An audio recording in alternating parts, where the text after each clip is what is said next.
Sports Lynchburg. Now, take the fast lane through the topics that matter across the Commonwealth. This is the Fast Lane with Ed Lane. Back in the Fast Lane today. This is TJ Wilkerson, your host for the time being. We got some great content coming for you this week. Ed Lane, Ty Tracy, our very own, headed to ACC Media Days right now to go give you all that fabulous coverage for the ACC, specifically UVA, Virginia Tech, but I'm sure we'll get a lot of coverage from other schools as well, including I'm interested in Carolina with Bill Belichick, interested to see what he has to say to the media or how many questions he gets about Jordan Hudson. For his sake, I hope the Jordan questions die down and they actually want to speak ball with him, you know? It's going to be interesting to see a lot of great topics going to ACC, and we got some great topics onto the show today, but man, oh man, after what I heard today from Cowboys owner Jerry Jones, let me take just a quick little detour. Time to take a detour in the Fast Lane. You know, whenever Jerry Jones comes out and starts speaking about before preseason, right before we get into training camp with Oxnard, you usually get a few good sound bites, right? Or even during the season, like when he went off on RJ and Sean down at the Fan down in Dallas and threatened to fire them, a station that's not even owned by the Dallas Cowboys. They cover the Dallas Cowboys, but that was a good one, Jerry. Today, Jerry Jones came out today, right, for his open training camp day press. Jerry Jones, Stephen Jones, Brian Schottenheimer, you name it. They all came out today. And of course, as you know, questions were asked about the whole Micah Parsons deal. That in itself was interesting to say the least, which you knew was going to come up. You knew these reporters were going to ask. But I think what's even funnier is how Jerry just goes around answering these reporters. And not only that, but while also taking digs at players who, by the way, you're already struggling to sign, by the way. You're already struggling to sign these players, by the way. And we get to the point where it just feels like theater nowadays. Here's what Jerry Jones had to say earlier today about the whole ordeal with the Micah Parsons contract.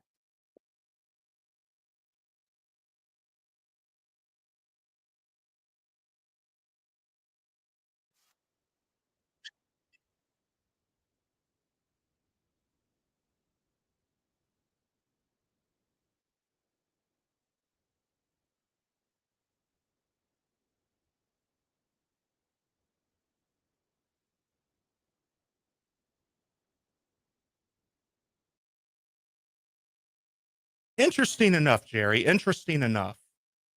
Look, that's the point of signing players, though. You don't know when they're going to get hurt. And by the way, Micah Parsons only missed 3 games last year, not 6. You also have Dak Prescott, who's already the highest paid quarterback in the NFL, which you made that choice, by the way. You made the choice to give him that extension. You didn't have to, but you did. And now you're wondering, okay, why is there so much controversy around this? You know it's around this time. And I think it's so funny when Stephen Jones if you look closely, you can see Stephen Jones's face when reporters are asking these questions. He just looks like he's just constipated during that time. It's interesting. He's like, if you're watching the live stream right now, like he's just got his bushy eyebrows curled up, man. He's got his lip pouting. It's funny to say the least. You gotta love the Jerry Jones ownership. I tell you what.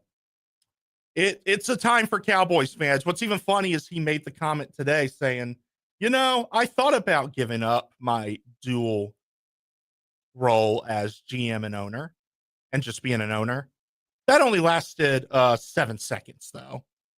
So for 7 seconds, Cowboys fans almost had their wish, I guess. But to say the least, that's the Cowboys for you. Let's go ahead and get back from this detour. After Ed's potentially unnecessary detour, let's get back on the road in the fast lane. Speaking of the Dallas Cowboys, today, a topic that's going around right now with President-elect Donald Trump telling the Commanders owners a day or two ago, he said, look, I want the old name back. And you know,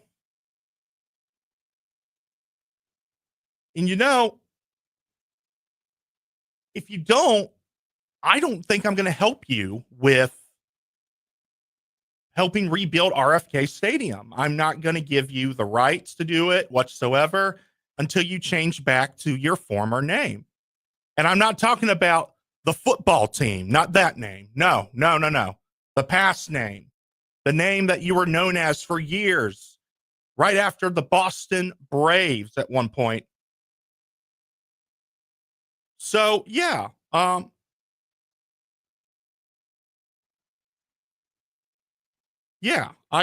think it's an interesting topic in itself. Right now, we're going to have Seawall on later today. We're going to get into the nitty-gritty of that. By the way, shout out to the Charlotte Hornets. Charlotte Hornets actually won a ring. It's the Summer League ring, but hey, they had never made the Summer League playoffs. I'm telling y'all right now, I love Con Knipple. I loved him when they drafted him. I loved him at Duke. Great ball player all around. And Liam McNeely, man, killing it as well. Their other first-round pick showing so much promise. Look, the Hornets, I'm not going to say they're going to make the playoffs for the first time since 2015. I'm not going to say that. I am going to say, however, that we are looking at a process that could end up like the OKC Thunder. And maybe down the line, they make the playoffs. Maybe down the line, a championship within their sights. If Charles Lee and management don't get in their own way, you could see a successful Charlotte Hornets team. I really and truly think that. The Charlotte Hornets right now, whether or not you keep Miles Bridges or you end up trading him or not, I mean, you're loaded in the back. You've got some pretty good vets. LaMelo Ball should come back fully healthy. Brandon Miller should come back fully healthy. You've got a great lineup of rookies right there. Ryan Kalkbrenner, let me tell you what, that watching him play in the Summer League was a lot of fun too. The Creighton great. Cannot forget about him. Cannot forget about him. Hornets succession maybe in the future. Maybe in the future. That's a bridge we got to cross later on in the fast lane or on the Sports Nerd podcast, which you can listen to on any platform that you listen to podcasts. But for now, we'll table that because there's been a lot going on in terms of college football outside of media days, right? Obviously, Big Ten, ACC, two of the Power Fours, they have their media days, right? And while they've got that going on, you got the Sun Belt Conference. They've got their own media days. You've got Conference USA. They have their own media days. We've got Shane Metlin coming in, as well as John Manson, to talk about Conference USA media days and Sun Belt media days, as well as their respective teams, the JMU Dukes and the Liberty Flames. We're going to have those two on when we go back around the Commonwealth. But a group of 5 school tried to make a move into a Power 4 conference. And it wasn't the ACC this time like SMU, and succeeded. The Memphis Tigers came in and threw out a $200 million offer to join the Big 12. This was announced today by so many other sources. And by the way, we're going to talk about it with our senior writer for Group of 5 college football, Colton Poole, which we're going to cue here in a second. Big 12 rejected this offer. And I mean rejected. Rejected. Despite the fact that they were offered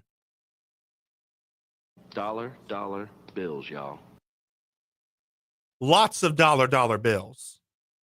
But they just said they felt like if they added Memphis, it would ruin their value. It would ruin their value towards getting good TV deals. Makes you wonder if even if Liberty had offered the ACC a bunch of money or Big 12, would they get accepted if they offered more than 200 mil, or would they also be worried that Liberty would bring it down? I think that's a great question to ask our next guest. He's a senior writer for Group of Five College Football, and we're happy to have him on to start as our first guest on the show. It's Mr. Colton Poole. Colton, can you hear me? Yeah, I can. Can you hear me? Yes, sir. Perfectly. How are you doing today, man? Fantastic. How are you? Man, I'm living, man. As a Cowboy fan, I don't know how to feel right now, so I'll probably have to answer that later. Well, I'm a Bears fan, so I think we're both hurt in the last few years. Yeah, so. you have been down in the trenches, my friend. But you know what? I love what Ben Johnson's doing up there. I mean, love the motivation from him, and I expect Caleb Williams to bounce back. I don't know about you. Mm-hmm. I think he has the talent to do so, and I think he's got a better infrastructure. Going from the coaching, the players, the offensive line. I think this year will be better. How much better, we'll see, but I think it'll be better for sure. A lot of Chicago fans right there with you, my friend, hoping to see better days, maybe back to the days of that 1985 Chicago Bears team that won their only Super Bowl. But we were talking about name changes on the show, Colton, with the Washington Commanders and everything. But a conference changed their name today in the Group of Five. No more is the American Athletic, Mr. Poole. No, they are just the American now. And you know what's funny? They even got their own mascot now, Colton. Conferences have mascots. I'm curious. It looks so similar to Liberty's mascot. I think that's funny. So Liberty fans are having a field day here in Lynchburg, Virginia. But I wonder if the American Conference is an eagle, what would the Sun Belt's mascot be? I wonder. Would it just be a sun? Ooh, I mean, yeah, I guess that would be where your mind would first go. I'm trying to think of, common mascots. You got the Monarchs, the Dukes, maybe some sun with like a crown or something, some royalty theme there. There's a lot of options. There are a lot of different directions you could go for sure. No, for sure. Colton Poole, by the way, joining us here on the Fast Lane. Tulane from the American picked up Retzlaff. He's had a lot of controversy behind his name, and now he left BYU, was dismissed from the program. He decided he was going to transfer, and he is verbally committed to Tulane, who's already got three other quarterbacks from the transfer portal, and their one quarterback they managed to retain is now their tight end. So now you've got four quarterbacks battling in the portal. Any comments towards that in this Tulane program? Yeah, I think this is wide open. It's kind of unfortunate for Tulane that Darian Mensah moved on to Duke, because I thought he was going to have a fantastic career. But that's the name of the game. That's the world we live in now. If you have a great season at the Group of Five level, you're probably looking at a starting gig with you're making a little bit more money, which I'm in favor of players making money and getting the money while they can. But absolutely, it's just kind of unfortunate that Tulane fans didn't get to see him develop and grow over the years. But as for Tulane moving on, though, I don't have any doubt that John Sumrall and that staff is going to have a good offense this year. But there's 3 to 4 really viable options they could go at quarterback, and I'm sure they would make sense for varying reasons. That the BYU edition, that's interesting to say the least, because you thought you had enough sort of competition there, enough spaces in the room that could fill that spot, but now you go and add another, and I mean, who's to say if he is able to acclimate to the team quick enough? But I think it'll be an interesting off-season or fall camp story to follow for sure. You've got the former BYU potential starting quarterback who left the program. You've got Luke Altmaier's backup who transferred to them. And then you've got a quarterback out of Iowa and Northwestern that transferred to that program. That's looking like an interesting quarterback battle. A lot of these teams are having interesting quarterback battles. But what's even more interesting, Colton, is the transitions we're seeing between teams leaving conferences. What's your reaction to Texas State and Louisiana Tech and their future ventures? Texas State will join the Pac-12. Louisiana Tech is going to the Sun Belt. Yeah, Texas State, it obviously wasn't the Pac-12's first choice. They were trying to get schools from the American, but at the same time, Texas State, I think, makes sense for the Pac-12 on a few different levels. You get that footprint in Texas, and it's a football program that's been on the rise with G.J. Kinney at head coach. They get into a couple bowl games the last couple of years, and I like the direction of that program right now. So where the Pac-12 was at, they needed that eighth full-time member, and so I think that was a good fit for all the schools that didn't want to go to the Pac-12. But from that point, the Sun Belt, Louisiana Tech makes sense too. When you look at geographically, they've got ULM, you've got Louisiana, so you've got schools there that make sense from a travel geography standpoint. And Louisiana Tech is good at some sports, but you do have to look at the recent history of that football program and wonder if that was the best option on the table. There was rumors of maybe Western Kentucky. There would be a possibility there, or there was reports that Ohio had reached out, and those schools are probably a little bit more successful on the field. But I think there's reasons to think that Louisiana Tech is a good option, but there would be a lot of people that would say that it wasn't the best option. I didn't realize Ohio was one of those schools. The Ohio Bobcats out of the MACtion, huh? Yeah, there was reports there that Ohio had reached out to the Sun Belt. Now, how interested the Sun Belt was, conversely, I guess we might never know. But I think in a lot of this conference realignment, you look at Memphis and the Big 12 news coming today. Yeah. I think all these schools and all these conferences, you at least reach out. You at least give it a phone call, see, what would have to happen for an arrangement to make sense. But at the same time, I don't know if that really would have worked out on a few different fronts. So, but I guess I wasn't surprised at all when I did see those reports. So let me ask you this: if Memphis can offer $200 million, this is one of the best group of 5 schools out there in both football, basketball, and other sports. Like, this is top tier. If they can't get into the Big 12 because worries supposedly that it would drop down TV deals, what's to say other top-notch schools, like, let's say, Liberty, who's just shown themselves lately, James Madison, Boise State, probably the best school right now in the group of 5, even without Ashton Genty. What chances do these schools have to get out of that group of 5 spectacle if they want? How can you make that SMU jump? Yeah, and that's fascinating considering the amount of money that Memphis was willing to dish out in order to try and make that jump, and it still didn't happen. I think more conference realignment has to happen in order for those teams to get to a Big 12 or an ACC. And I know the Pac-12 internally, they're happy with where they're at, and there's some fans that like to think that the Pac-12 is now a power conference again, but I don't know how you can really make that argument based on a lot of the facts that you got. I mean, based on so much, I don't know if you can consider yourself in the same tier as a Big 12 or an ACC.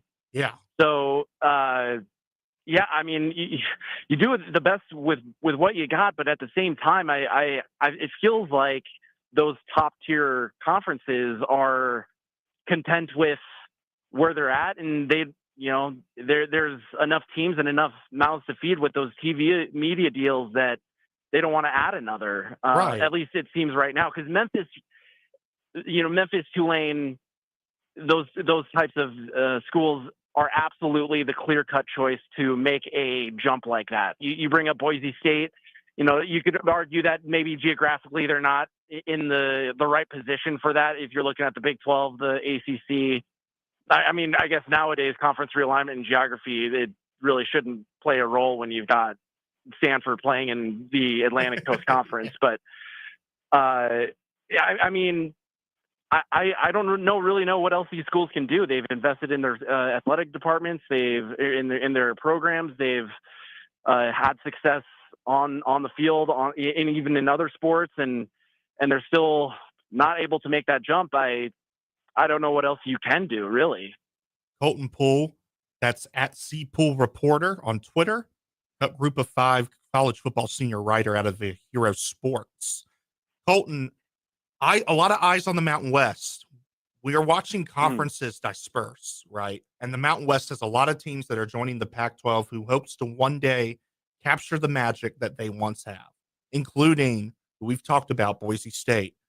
What do you expect to see in this conference, and who's caught your eye? I know Boise State, number 1 in the standings, but what about a team like a San Jose State, for example, or a UNLV who lost a few transfers because they weren't getting paid the money they wanted to get paid and they left? But according to reports, recruiting has been great for UNLV this offseason. Mm-hmm.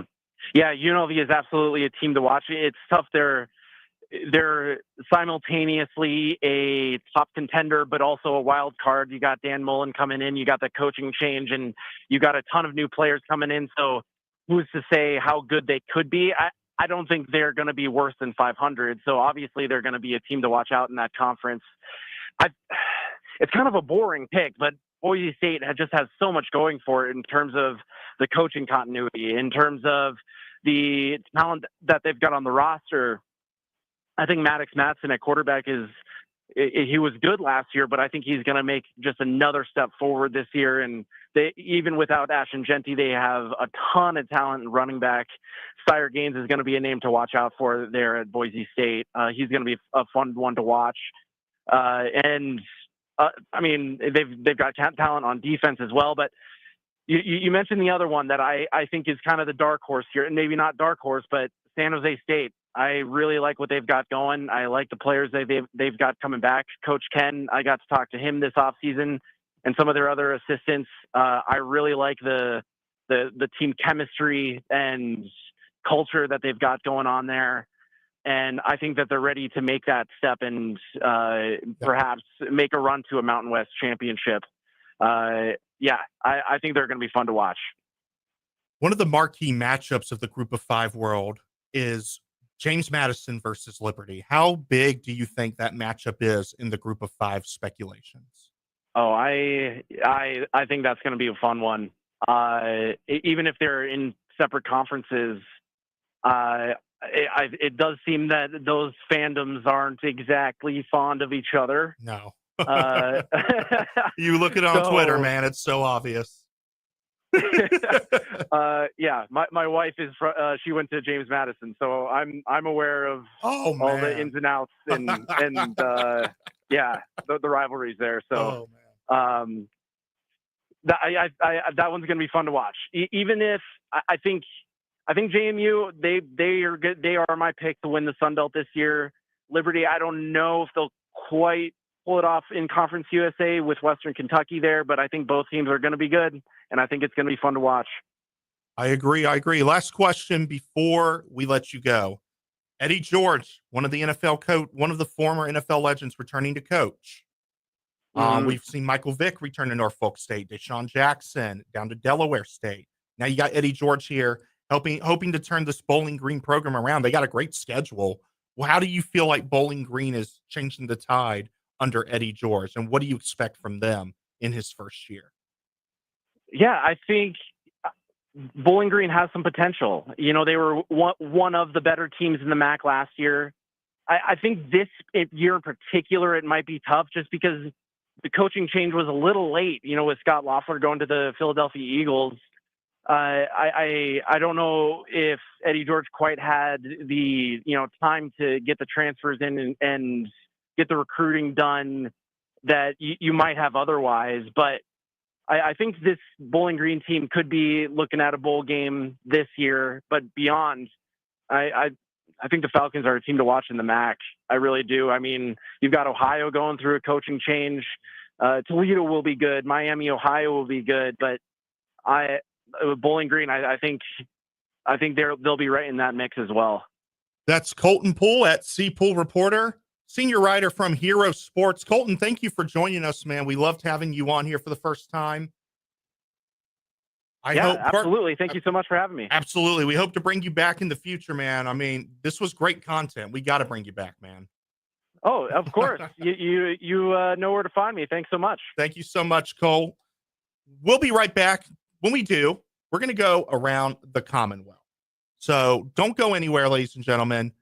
This is the Fast Lane with Ed Lane on 93.3 FM, the VTRN Sports app, or you can ask your smart speaker to open VTRN Sports. Savings are heating up, and so are the summer super deals at the Used Car Superstore on the Sheeler Motor Mile. You don't need super strength to get approved for credit. Sheeler owns the finance company. Getting approved for credit is super easy on the Motor Mile with financing options for every budget. Sheeler makes car buying easy with the hottest brands all in one location. Cars, trucks, vans, SUVs. Many have miles in the teens, remaining factory warranties, and some are even local one-owner vehicles. Over 900 used vehicles in stock now and ready to move. More than any other dealer in the area, plus exceptional service, selection, and savings. Need some summer spending cash? Sheeler will buy your vehicle even if you don't buy from us.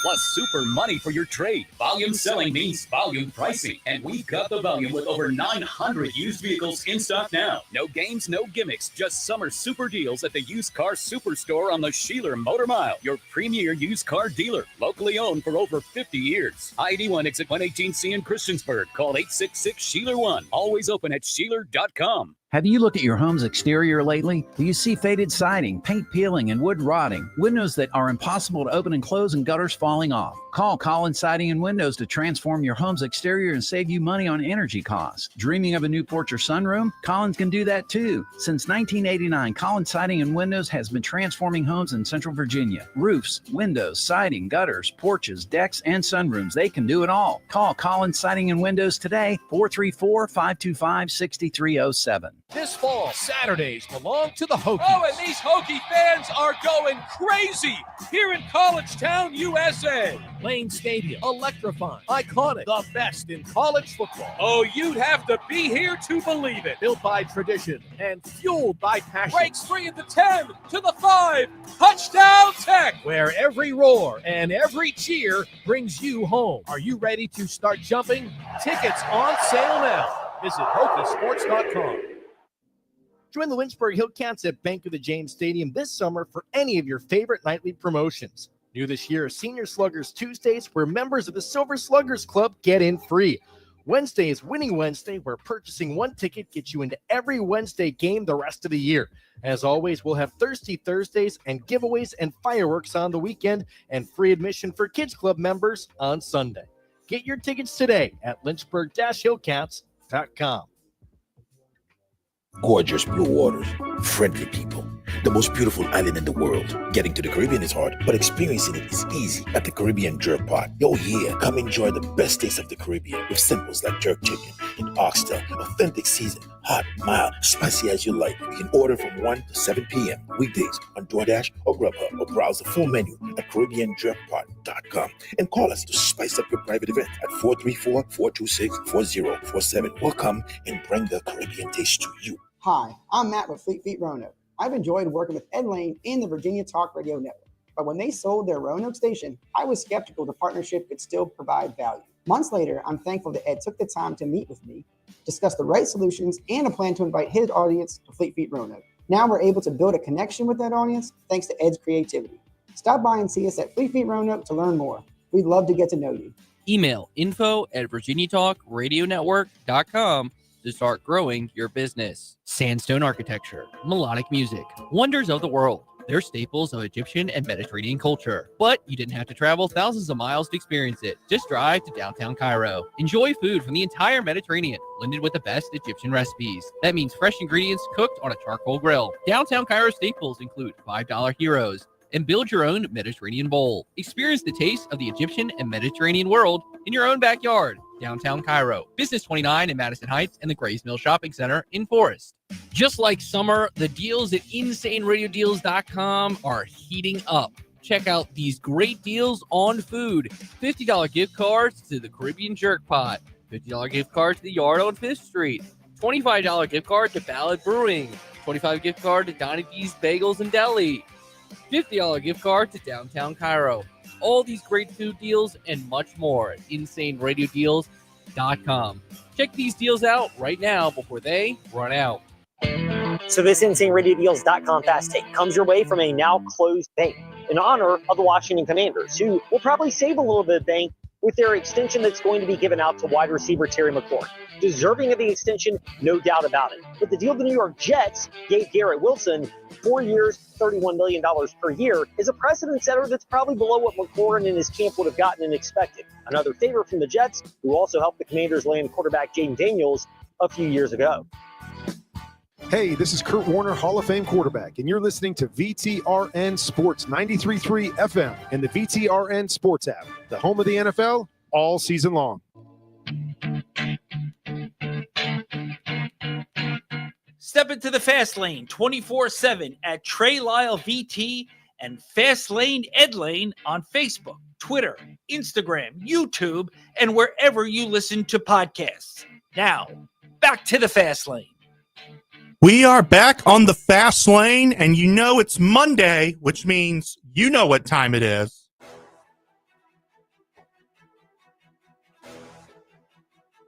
It's time for your teams and topics. Covering the Commonwealth, a look at teams and topics from around the Commonwealth. Let's start with the JMU Dukes.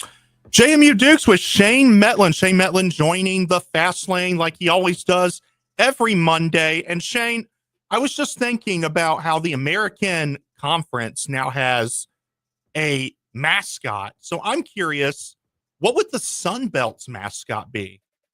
Oh, that's a really good question. I don't know, maybe something with a belt. I was thinking whether it be like a championship type belt, like from wrestling or boxing or something, or maybe using a belt taking them behind the woodshed or something like that. I don't know. There's some ideas, but I'm not sure they're going to go that route anytime soon with the mascot and everything else. I don't blame them. That's interesting to say the least. But you look at the Sun Belt. Media Days coming up. JMU voted as the favorite to win the Sun Belt East.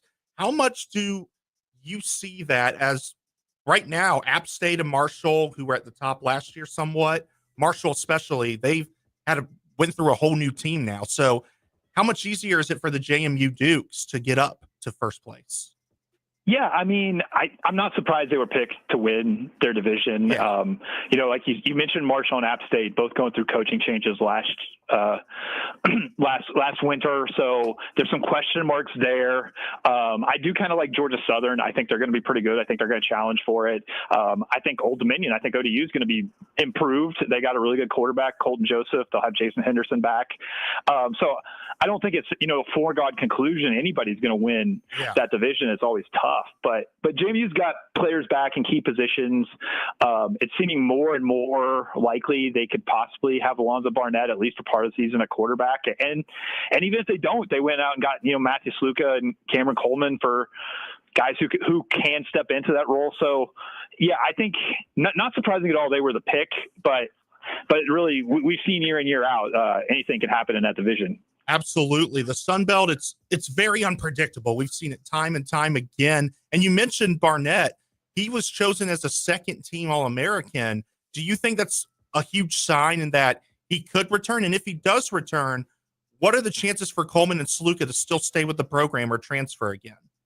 Yeah, I mean, I don't think Sluka is going to transfer again. You never know. But, I mean, this is his last year. He came back to play with the coaching staff that he knows really well. He's kind of been through his history is well documented. He's been through some things. So I think he's here and he's got a skill set where even if they do have Barnett, even if Barnett's able to kind of play the starter, I wouldn't be surprised there's certain packages for Sluka where he's just that outstanding of a running quarterback. It wouldn't be surprised to see some wildcat things or something of that nature to keep him as part of the offense, even if they end up having some other guys who can throw the ball to play quarterback. Absolutely. Now, Mr. Metlin, are you going to be in New Orleans for Media Days? I am not making the trip. Our other reporter who covers football day to day, Katie Harper, she's going to be in New Orleans. I'll be watching, all the stuff online for that. I stayed here to cover TBT basketball in Harrisonburg in case the founding fathers, the JMU alumni team, kind of made a run there, but they went out early. So, Maybe it wasn't the wisest decision to stay behind, but no, I'm going to be doing it remotely. But Katie will definitely have a lot of stuff coming from New Orleans. We wish Katie a safe trip there to New Orleans and tell her to enjoy some food on our behalf. I know New Orleans has some great food down there. We talked about basketball for a second. One of the things you mentioned today, JMU has some height in basketball with the rotation, especially where they have guys, 4 of them, that are apparently 6'7" or more. How difficult is this JMU basketball team going to be to play against? And maybe we could see them take the Sun Belt this year in the tournament and go to the big dance this year? That's a possibility. I mean, I think they are going to be one of the teams that's up there to compete for the Sun Belt. And yeah, it did definitely jump out at me at practice yesterday when I was in there watching that they had some lineups that they were working. And I asked one of the assistant coaches, like, is that a way you're going to play? And he's like, yeah, I think so. and it was interesting because, they don't have a huge center. Their tallest guy on the team is 6'9", but they have so many guys between 6'6" and 6'9" that they can really just, create some mismatches, I think, on the perimeter, the wings. They have an incoming freshman who is a pretty highly touted recruit named Preston Fowler, who's one of the biggest guys on the team. And, he looks like an off guard. He's shooting threes. He's handling the ball. And, I do think there's potentially some big mismatches for them if they want to play big. Not necessarily at the 5, but like at every other spot on the floor, they could play big. Shane Metlin from DNR Sports. That's at Shane_DNR Sports. Shane, thank you for joining us here in the Fast Lane, man. We hope you have a great day. All right. Thanks, guys. Oh, way better than Texas. Yeah, way better than Texas. Wrong soundbite. Let's go to the Liberty Flames now here. This is John Manson from the Sea of Red. He is going to be joining us now on the Fast Lane today. John, first off, we were just talking about it. I think it's so funny how the American decided to have a mascot, and it's similar to Sparky. And so I'm wondering, what should Conference USA's mascot be? And maybe it's related to, the New England Patriots mascot, Mr. Pat Patriot. Well, TJ, that's a funny question. I'm not sure. It's kind of interesting seeing the American come out with a mascot. I'm not sure I've ever seen a conference with a mascot, but it actually, Conference USA as the name of the league. I mean, similar obviously to the American.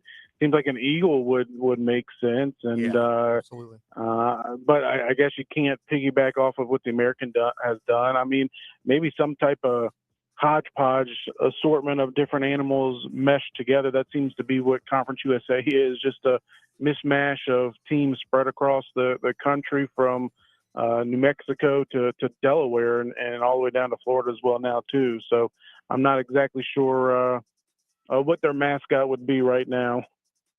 John Manson from the Sea of Red. John, that Liberty basketball schedule, Richie McKay continues to cook, man. Ian and Richie are cooking.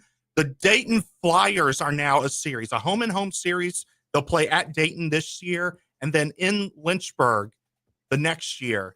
You look at the schedule, it's super competitive. NC State under Coach Will. And what do you think the importance is of having a competitive schedule that helps with the brand that Liberty's trying to present and that they can compete with anybody at any level? Yeah, I mean, you definitely, have seen Liberty try to increase their schedule, and they've had difficulty in the two big sports, football and men's basketball, trying to bring in quality opponents. really men's basketball has been more of a home slate. It's been hard to get teams ever since the Flames beat Missouri back 3 or 4 years ago, rather handily, might add. There's been no real quality opponents that have come in. I mean, you got a Grand Canyon team came in as far as that WAC Conference USA Alliance a year or two ago, and but Liberty was able to get that Field of 68 tournament, which with FAU and Charleston in it, a 3-year deal, which 2 years ago was down in Boca Raton, and last year in Charleston, and this year Liberty gets to host both FAU and Charleston, and then next year they'll be able to host Dayton. So at least one marquee non-conference home game each of these next 2 seasons. So getting that, and then you've also, like I mentioned, Charleston and FAU at home and at Dayton, then at NC State, and then 3 games down in Orlando as part of an event put on by ESPN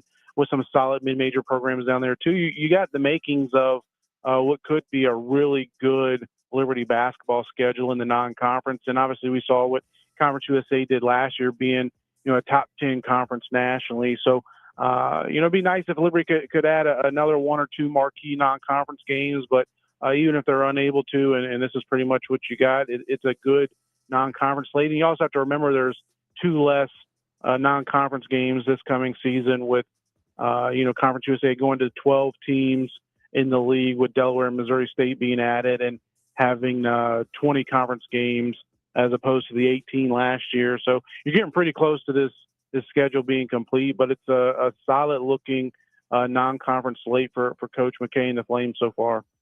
John Manson at the Sea of Red. That's at JC Manson on Twitter. John, I imagine you'll be at Conference USA Media Days down in Frisco, right? Yeah, they're doing it kind of hybrid type thing with some people, some media in attendance in person, and I'll be able to join the virtual option that they have. It's kind of become common for most of these leagues, especially as spread out as Conference USA is since COVID. So looking forward to that. That's tomorrow, Tuesday, down in Frisco at the PGA World.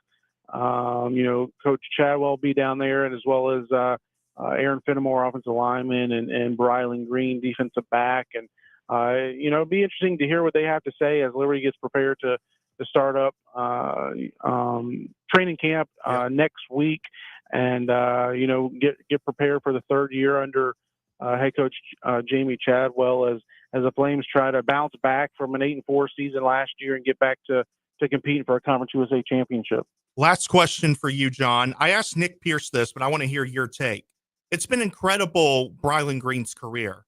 The importance of successfully maintaining players like that gentleman at this program, from being poached from other schools with higher NIL deals. How important is it for Liberty to keep players like Brylan Green around instead of losing them like you lose TJ Bush earlier on? Yeah, sure. I mean, that's part of the game right now, right? With in college football and the NIL and transfer portal landscape is you're not going to see many players like a Brylan Green that stick around for their entire career at one level, especially someone that's such a high caliber player. I mean, sometimes you'll have guys that stick around 4 and 5 years, or maybe they come in and they redshirt their first year and don't play much their 2nd and 3rd year before they kind of take over step into the limelight later. But that wasn't the case for Brylan. I mean, he played as a true freshman, was a starter his 2nd year, All-American his 2nd year. That was the year Liberty went to the Fiesta Bowl. And he obviously, I'm sure, had opportunities to get probably 6-figure NIL deals elsewhere and maybe even on a bigger stage. But he decided to stick it out with Liberty and stay true to his original school. And I think it's something unique about, Liberty, just, the school, the resources they have, and then obviously the mission emphasis as well, too, that you're able to see more and more players. Maybe I shouldn't say more and more, but just a greater percentage of Liberty's athletes across the board, not just football, but also you've seen it in men's basketball this year with Colin Porter, Caden Matheny, and Zach Cleveland all coming back. And for Porter and Cleveland, they now stayed all 4 years as well, too, and obviously probably had other NIL deals as well that they could have gotten, maybe larger than what Liberty's given them. But Liberty's able to retain a larger percentage of their impact players, I think, than most colleges of similar stature as far as G5 mid-major type programs are able to do. And I think it's due to the resources they have, the culture, the mission fit that a lot of these kids are, with Liberty being, an evangelical school, and just the good time, the good experiences they have on campus. It's, you don't need to go searching elsewhere for something you've already found in Lynchburg. And again, it's not going to keep some players from leaving. You'll continue to see players leave, but you may be able to keep a few here and there. And Brylan Green's a great example of that. Absolutely. That's John Manson from the Sea of Red. John, as always, thank you for joining us here on the Fast Lane. We look forward to speaking with you again next Monday. Sounds perfect. Thanks for having me on, TJ. Yes, sir. And now, before we cut to commercial, let's go ahead and check in with NASCAR. We're going to check in with Mr. Trenton Worsham, who was there in Dover when Denny got the win, getting first place in the standings and holding an SVG three-peat. Not to mention, Trent, that was madness, those final 8 laps, especially when you had Bell and Hamlin neck to neck. Next thing you know, Bell spins out, knocks out William Byron. I mean, where were you when this accident happened, man? Well, man, we were, looking on the observation, deck on the top of the media center for a little bit. And then we had that little rain delay, which kind of, set all this up, in my opinion, because the track was rubbered in, the groove was going up, and we had the rain come in and wash all that rubber off. And so, but these guys had different tires at this point. Denny Hamlin didn't pit. Denny Hamlin won on older tires, holding 2 of his teammates off. And Christopher Bell, I talked to him after the race, said he was just on edge the whole time, spinning around. And Briscoe said that he was a little bit more tight and he wasn't going to, wreck his teammate for the win. But, Denny delivers at Dover 2 years in a row. If you recall last year, he called his shot on his podcast to win it. He didn't do it this time, but he did get his 4th win of the season. And he's, the king of Dover right now. Time to pull out that famous Denny Hamlin comment. Daddy, I'm sorry, but I beat your favorite driver, folks. Denny Hamlin with the first place winner. Hey, man, how close is Ty Gibbs to getting a win? This time he was in 5th place. He's getting closer and closer. When can Ed celebrate a Ty Gibbs win? Oh, that's hard to predict because at the start of the season, he wasn't running that well, but then he started firing off, just a bunch of top 10s. And I believe I heard it either this morning or yesterday that he jumped from 20-something in the points to 16th the regular season, not the playoffs. Yeah. And so, we got Watkins Glen coming up. That's the one people say SVG, may have a harder time at because it's more straight, it's more fast. There's not as many breaking corners, which is where he excels. And so that's an opportunity. I can't. If I have to guess, it would be Watkins Glen. But again, you just can't tell because the field is so close with HMS and then Joe Gibbs, and then you have the tracks that Penske's really good at. 2311s, here and there. Bubba Wallace drove from 22nd to 6th yesterday, so it's really hard to pinpoint where Ty Gibbs could get a win. But my money would probably be on Watkins Glen.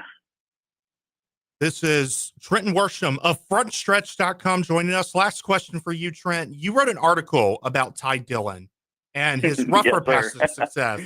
I read it, man. I thought it was really good. And I thought he summarized it well. He said, look, I'm bugged out that I'm not doing as well as I did in the Xfinity series, but it's helped me grow.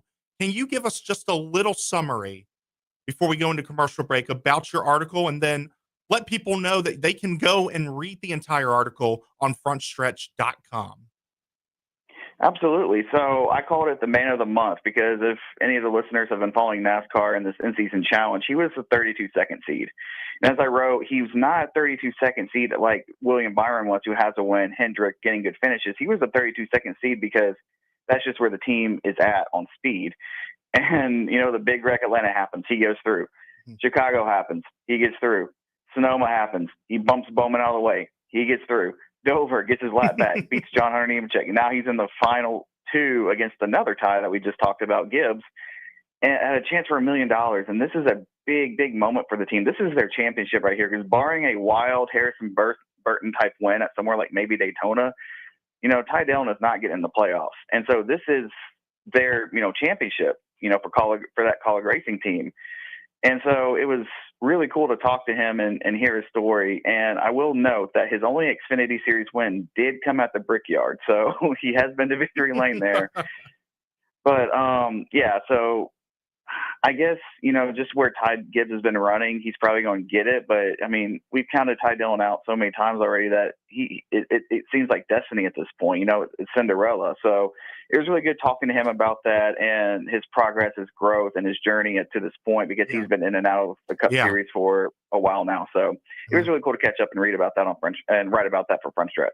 And that's Trenton Worsham on frontstretch.com. Trenton, thank you for joining us. And we're excited to hear what you guys have to say with the Indianapolis 400 coming up, one of my favorite racetracks, the Indy 400. Thank you, Trent, for joining us today, man. Thank you. Thank you. We'll be right back with covering the Commonwealth, Lynchburg Hillcats, Commanders, and a little NFL to finish up the show. Don't go anywhere. You're listening to the Fast Lane, 93.3 FM, 1320 AM, Lynchburg, or ask that smart speaker to open the VTRN Sports app.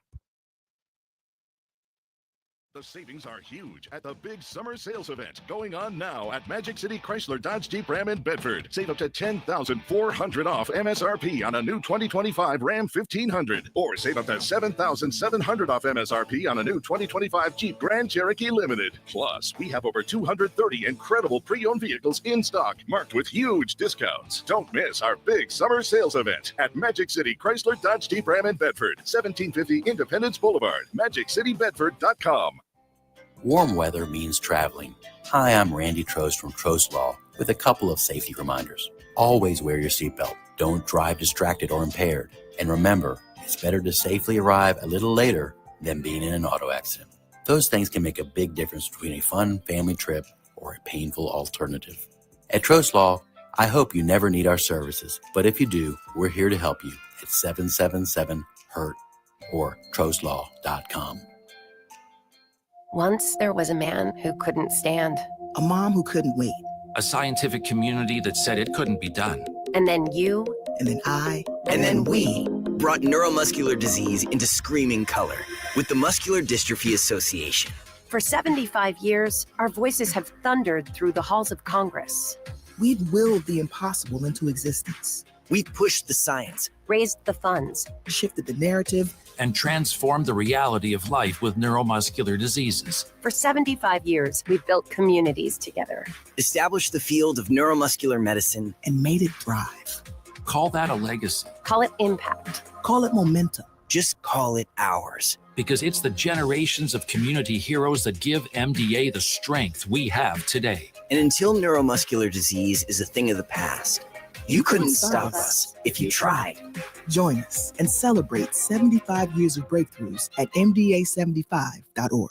At a time when children are in crisis, the Kids Mental Health Foundation envisions a future where mental health is a vital part of growing up, and support starts with all of us. At home, at school, at practice, everywhere kids are. If you're at school having a bad day, you just don't want to do anything. I just get these thoughts like, do better. All my little emotions in my head is just running crazy. I don't know what to do. As a teacher or coach, do you ever feel overwhelmed? He's just in tears in the huddle. I was like, what's wrong? And he's just like, I'm just so frustrated. And I didn't know what to do. None of my undergraduate studies talked about mental health. Teachers need tons of help. The Kids Mental Health Foundation is the leading organization promoting mental health for children in the U.S. and has free tools and information developed by experts. Having those resources is the same as the CPR class to me. We're trying to save a life here. Check out kidsmentalhealthfoundation.org to get started.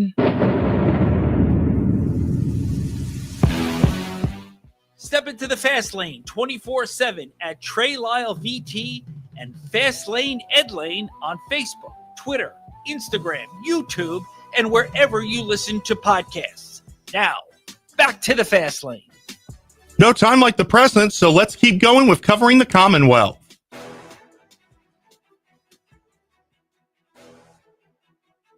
It's time for your teams and topics. Covering the Commonwealth, a look at teams and topics from around the Commonwealth. Let's start with the Lynchburg Hillcats. With Jason Prill joining us, the play-by-play broadcaster of the Lynchburg Hillcats. First off, Jason, what I heard that you had to have your mouth numbed. Is that correct? It is correct, TJ. My mouth is about 50% numb from some cavity fillings I had earlier today. So if I sound like I'm slurring my words, it has nothing to do with anything other than the fact that my mouth is filled with Novocaine. Oh, buddy. Oh, well, Jason Prill, ladies and gentlemen, pulling it out like Michael Jordan in the flu game. Well, Jason, I promise to make it quick so you don't suffer too much, but you know, I am curious, when the carousel gets built at the Lynchburg Hillcats Stadium, are you and Connor going to do any pregame ritual of riding any of the rides or any of that before broadcast? Well, I've talked about it, TJ, where I do a full inning from the carousel. That's my goal. I don't know if I'm going to do it every game, but I would love to get out there for an inning and then just keep describing the action as I go round and around and around. I would miss about 25% of the action, but I think I could get it done. I think it would be entertaining. Oh, man, that would be amazing. I don't know anybody else that's doing that. That would be unique. I love that. I love it. Okay, Jason Prill with us, Lynchburg Hillcats. Jason, Nick Mitchell, and Sean Matson have moved on to join Tommy Hawk at Lake County. We look at this team now. We knew that there was going to be prospects leaving after they had won the first half of their title. How long until we see others follow suit, like Welbin, Melkey, Spinett, Thompson, so forth? I know catchers are harder to really move up because it's a limited position. Yeah, TJ, that's a really good question. It's really hard to speculate. I would assume we might see a couple more moves at the beginning of August when a lot of the draftees from Cleveland start getting assigned to their affiliates, but it's really hard to predict. If I had to guess, I would say guys like Welbin, Luis Morejo, even maybe Bennett Thompson might end up sticking the whole year out in Lynchburg simply for the fact that there's only so many positions that can be filled. And with draft guys coming in, plus the age, Welbin Francisco is only 18, 19 years old. Luis Morejo is only 18 years old. So there's still a lot of youth in those guys. So there's no need to rush them. There's no need to send them out of Lynchburg just quite yet. I think for the roster we're seeing right now, it'll change a little bit, but I think the cinder blocks, the cornerstones, those are already there and they will stay there. We can't wait when the Lynchburg Hillcats return home against the Salem Red Sox next week. We're excited to see that. Jason, did you have a good All-Star break before we let you go, man?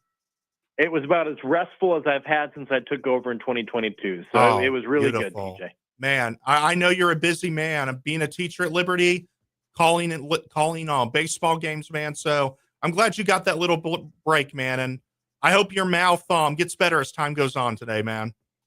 Hopefully the Novocaine is worn off on next Tuesday. So, amen. But if it hasn't, that's just an encouragement for everyone who would tune in online to buy their tickets right now. Lynchburg-Hillcats.com. Love it. That's right. Lynchburg-Hillcats.com. Go ahead and claim your playoff tickets today. Thank you for joining us today, Jason. Hope to see you soon. Absolutely. Thank you, TJ. All right, ladies and gentlemen, we're now going to go to Miss Seawall with the Washington Commanders as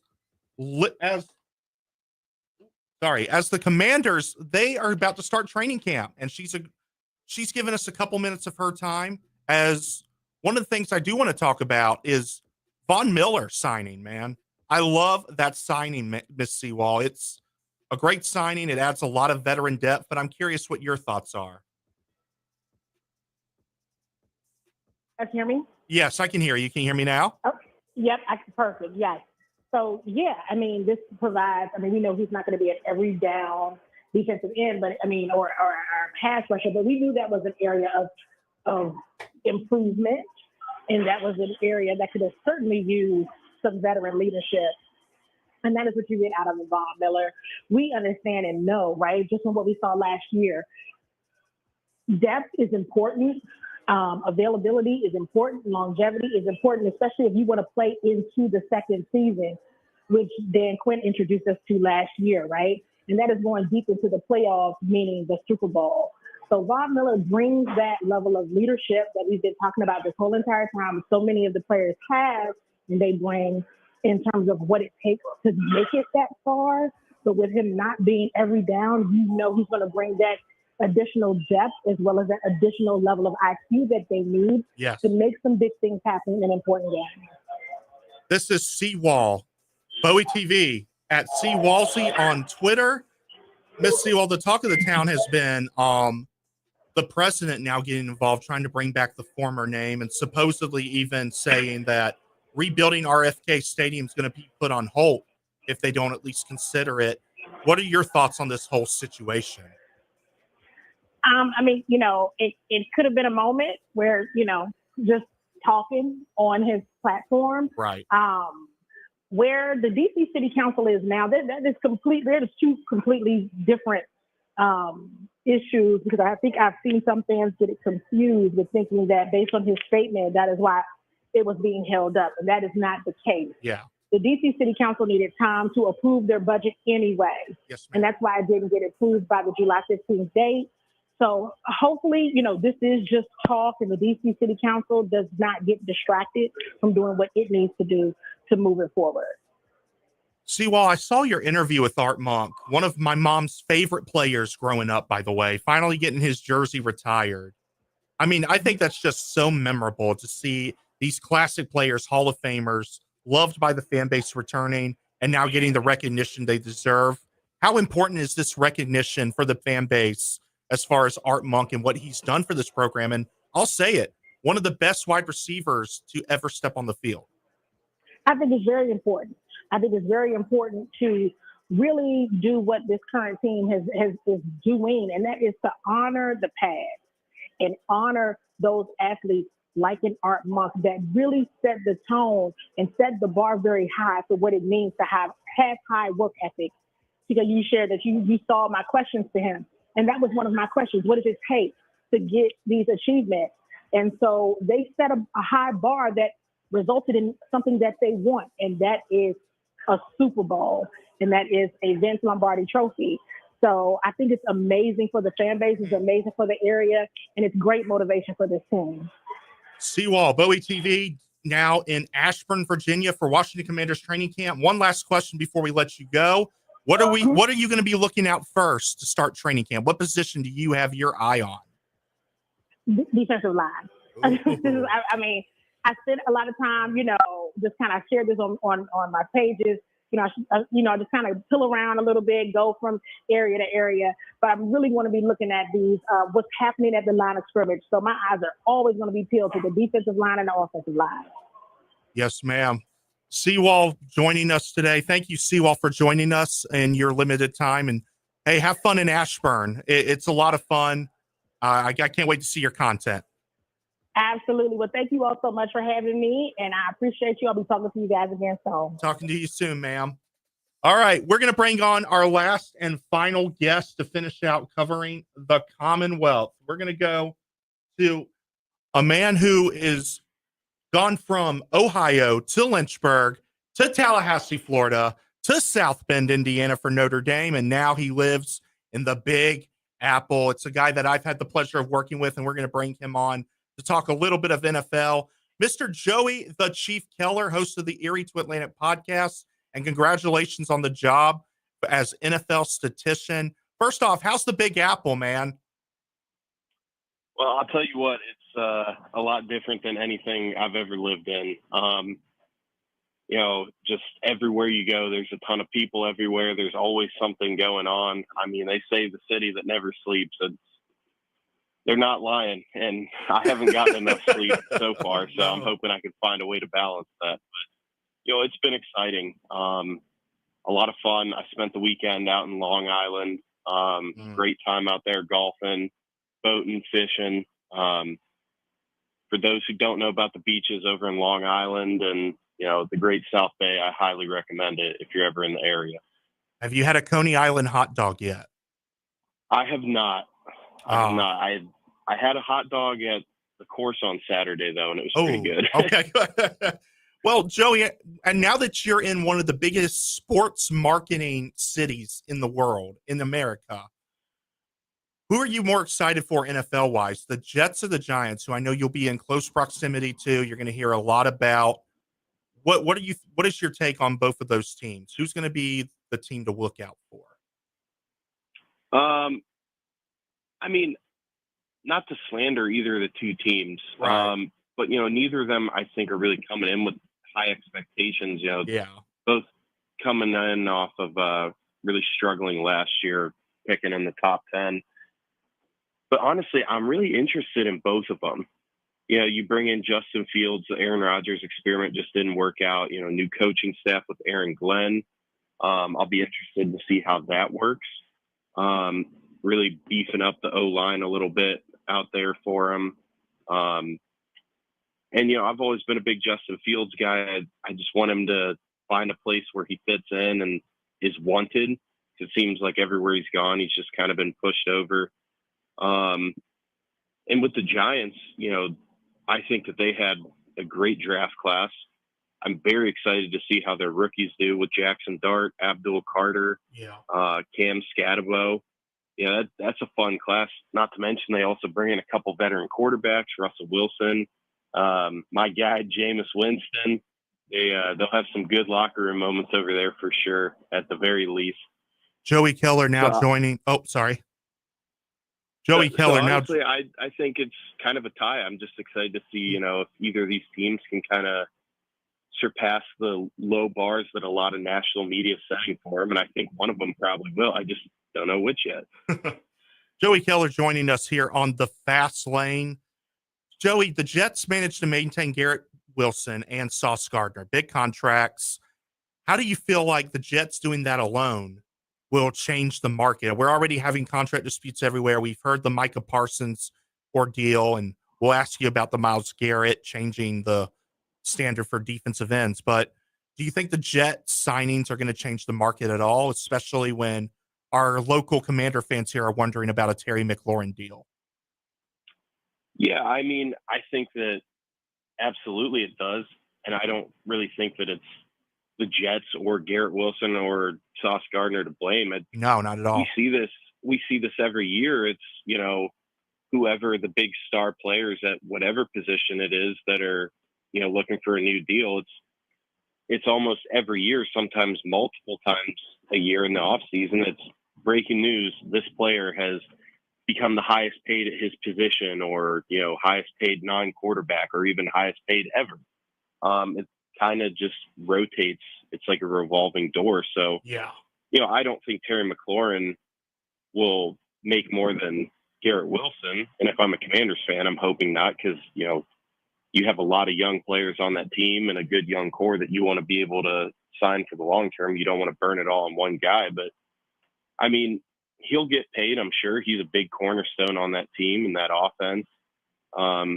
He was a huge part that helped with Jaden Daniels' success last year and them going one game away from playing in the Super Bowl. So, I think absolutely they're going to get him paid. And, a lot of times I think that there can be exaggerations from the player, the team, and the media just with these extensions, because obviously the team wants to get them locked up, the player wants to get locked up, and it doesn't always happen overnight. And it can be a little messy, but once it gets done, it's, usually in the past, and everyone forgets that it ever happened until the next contract rolls around. So if I was a Washington fan, I really wouldn't be too worried about it right now.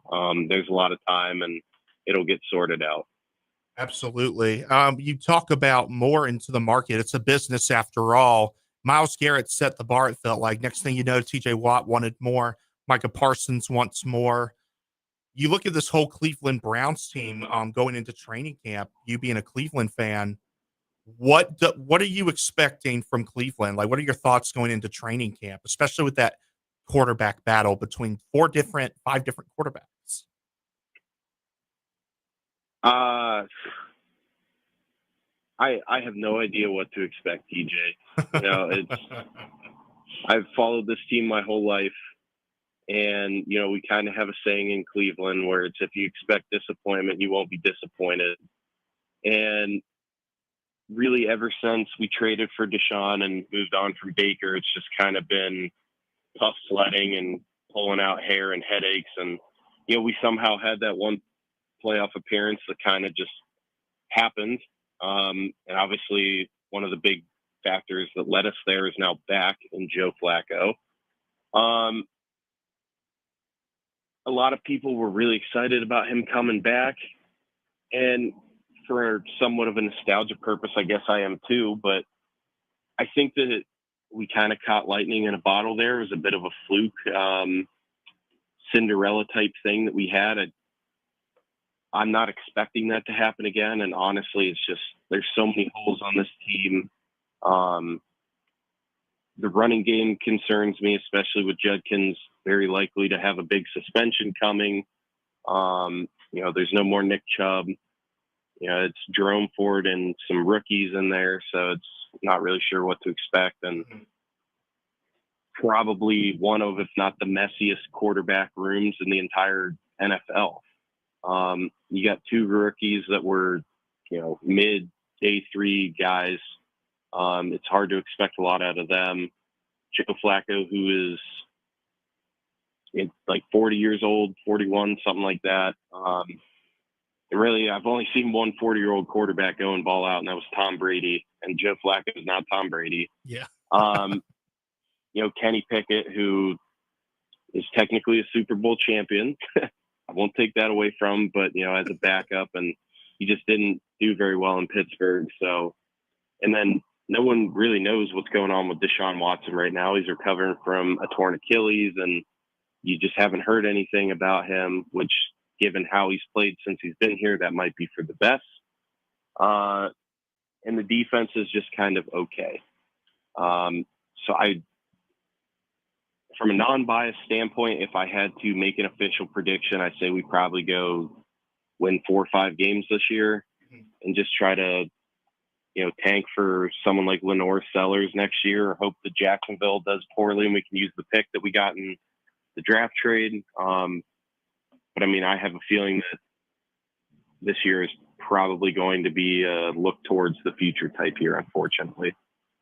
Joey Keller joining us here on the Fast Lane. Last question, Joey. What do you think about the Commanders' name dispute now? Donald Trump, president-elect, coming in and saying, hey, I'm not going to allow RFK Stadium to be built until y'all change the name back. And then he goes to Cleveland and he says, hey, while we're at it, change your name from the Guardians back to the Indians. What do you think about this whole spiel, specifically with the Commanders? But I know you being a Cleveland fan, growing up with the Indians, now Guardians, how do you feel about all that? Yeah, I don't want to get overly political, but it just seems like, and I'm not going to take a side, pro or anti-Trump either way, but I think more than likely it's Trump likes to push buttons. We've seen that. It's just kind of his personality. He does it to everyone. Yeah. And it kind of feels like this is part of it. I don't even know if he has any power to block the stadium. Personally, I liked the Cleveland Indians. That was just the childhood nostalgia I grew up with. I didn't like the name change, and more so, I didn't like them picking Guardians. If they were going to change to something, I was hoping not that. It's kind of a goofy name in my opinion.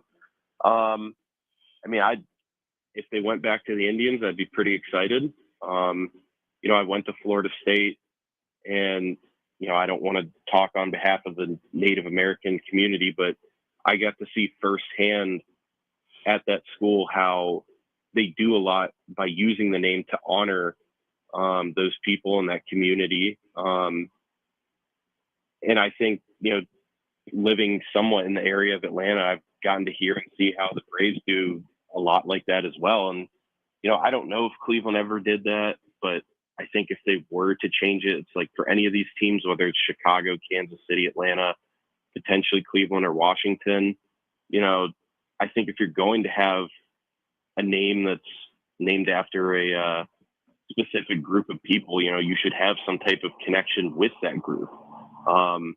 It's cool going to Notre Dame. They're the Fighting Irish, and there's a ton of connections with Irish people. The country of Ireland, it's really neat.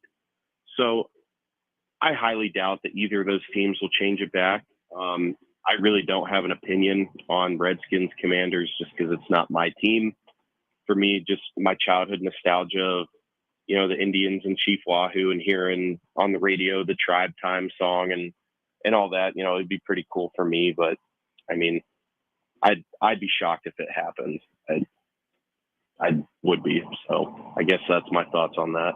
Joey Keller joining us from the Big Apple. Joey, once again, congratulations on your move, man. Thank you for joining us and giving a great conversation. And I hope you're doing well, man, and continue to do well, and would love to have you back on soon.